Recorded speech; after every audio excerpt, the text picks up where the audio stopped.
রাতে ঘুমানোর আগে আল্লাহ এই দুটি নাম পাঠ করলে আপনি আল্লাহর কাছে যা চাইবেন আল্লাহ আপনাকে তার সাথে সাথে দান করবেন ইনশাআল্লাহ। যদি আপনি চাকরি চান তাহলে চাকরি পেয়ে যাবেন। ব্যবসায় সফল হতে চাইলে ব্যবসা সফল হবে। আপনি যদি ধনী হতে চান ধনী হতে পারবেন। আপনি যদি বিবাহ করতে চান তাহলে বিবাহের ব্যবস্থা হয়ে যাবে। যদি আপনি ভালোবাসা চান তাহলে ভালোবাসা পাবেন। যদি আপনি বিদেশে যেতে চান তাহলে বিদেশে যেতে পারবেন। আপনি যদি রাতে ঘুমানোর আগে আল্লাহর এই দুটি নাম পাঠ করতে পারেন তাহলে আল্লাহর কাছে যদি আপনি ভালো রেজাল্ট অর্জন করতে চান তবে পরীক্ষায় ভালো ফলাফল পাবেন। আপনি অসুস্থ হলে যদি আপনি সুস্থতা চান তবে সুস্থতা আপনি অর্জন করতে পারবেন ইনশাআল্লাহ।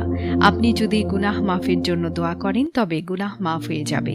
আল্লাহর এই দুটি নাম এত ফজিলতপূর্ণ, এত গুরুত্বপূর্ণ, এত পাওয়ারফুল যে এই দুটি গুণবাচক নাম রাতে ঘুমানোর আগে পাঠ করে ঘুমালে আল্লাহ তাআলার রহমতে আপনি সুস্থতা লাভ করতে পারবেন ইনশাআল্লাহ।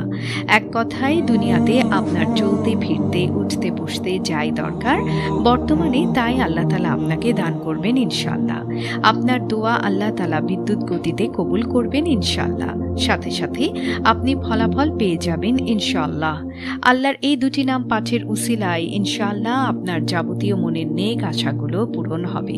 বন্ধুরা, ভিডিওটি শুরু করার আগে একটু প্রার্থনা করি। হে আল্লাহ, আমাদের সকল প্রকার গুনাহ থেকে রক্ষা করুন। যারা যারা গুনাহ থেকে রক্ষা পেতে চান সকলেই কমেন্টে লিখুন আমিন। প্রিয় দর্শক, আল্লাহর এই দুটি নামের আমল অত্যন্ত কার্যকরী, তাই আপনারা অবশ্যই এই দুটি নামের জিকির রাতে ঘুমানোর পূর্বে করতে ভুলবেন না।